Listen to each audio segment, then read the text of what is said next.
जय श्री कृष्णा राधे गोविंद। तो आइए कामिका एकादशी की कथा के बारे में जानते हैं। तो एक समय की बात है, युधिष्ठिर ने भगवान श्री कृष्ण से कहा, हे प्रभु, मैंने आषाढ़ माह की शुक्ल पक्ष की देवशयनी एकादशी का सविस्तार वर्णन सुना। अब आप मुझे श्रावण माह के कृष्ण पक्ष की एकादशी की कथा सुनाने की कृपा करें। इस एकादशी का क्या नाम है, इसकी विधि क्या है, इसमें किस देवता का पूजन होता है, इसका उपवास करने से मनुष्य को किस फल की प्राप्ति होती है। भगवान श्री कृष्ण ने कहा, हे युधिष्ठिर, मैं श्रावण माह की पवित्र एकादशी की कथा सुनाता हूँ, ध्यान पूर्वक श्रवण करो।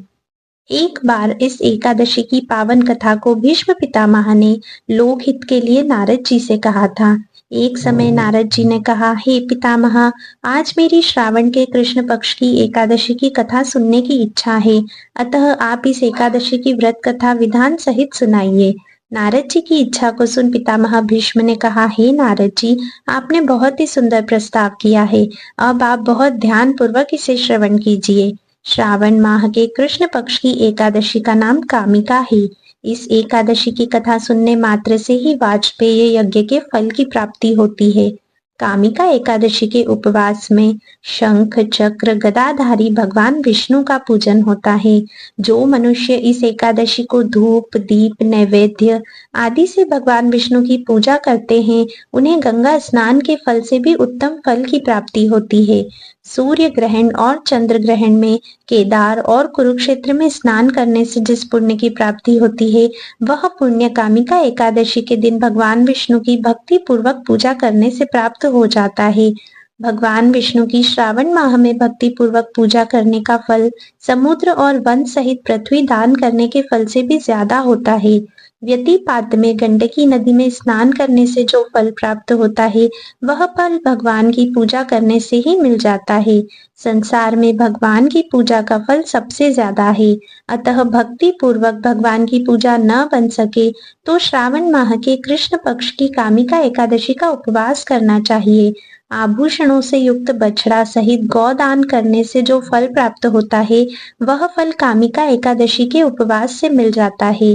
जो उत्तम द्विज श्रावण माह के कृष्ण पक्ष की कामिका एकादशी का उपवास करते हैं तथा भगवान विष्णु का पूजन करते हैं, उनसे सभी देव नाग किन्नर पितृ आदि की पूजा हो जाती है। इसीलिए पाप से डरने वाले व्यक्तियों को विधि विधान सहित इस उपवास को करना चाहिए।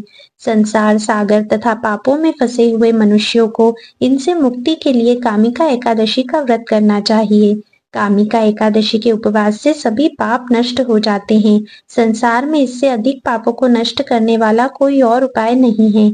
हे नारद जी, स्वयं भगवान ने अपने मुख से कहा है कि मनुष्यों को अध्यात्म विद्या से जो फल प्राप्त होता है, उससे अधिक फल कामिका एकादशी का व्रत करने से मिल जाता है।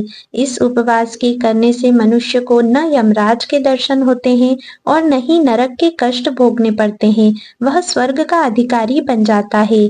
जो मनुष्य इस दिन तुलसी दल से भक्ति पूर्वक भगवान विष्णु का पूजन करते हैं, वे इस संसार सागर में रहते हुए भी इस प्रकार अलग रहते हैं, जिस प्रकार कमल का पुष्प जल में रहता हुआ भी जल से अलग रहता है। तुलसी दल से भगवान श्री हरि का पूजन करने का फल 1 बार स्वर्ण और 4 बार चांदी के दान के फल के बराबर है। भगवान विष्णु रत्न मोती मणि आदि आभूषणों की अपेक्षा तुलसी दल से अधिक प्रसन्न होते हैं। जो मनुष्य प्रभु का तुलसी दल से पूजन करते हैं, उनके सभी पाप नष्ट हो जाते हैं। हे नारद जी, मैं भगवान की अति प्रिय श्री तुलसी जी को प्रणाम करता हूँ। तुलसी जी के दर्शन मात्र से मनुष्य के सभी पाप नष्ट हो जाते हैं और शरीर के स्पर्श मात्र से मनुष्य पवित्र हो जाता है। तुलसी जी को जल से स्नान कराने से मनुष्य की सभी यम यातनाएं नष्ट हो जाती है। जो मनुष्य तुलसी जी को भक्ति पूर्वक भगवान के श्री चरण कमलों में अर्पित करता है, उसे मुक्ति मिलती है। इस कामिका एकादशी की रात्रि को जो मनुष्य जागरण करते हैं और दीप दान करते हैं, उनके पुण्यों को लिखने में चित्रगुप्त भी असमर्थ है।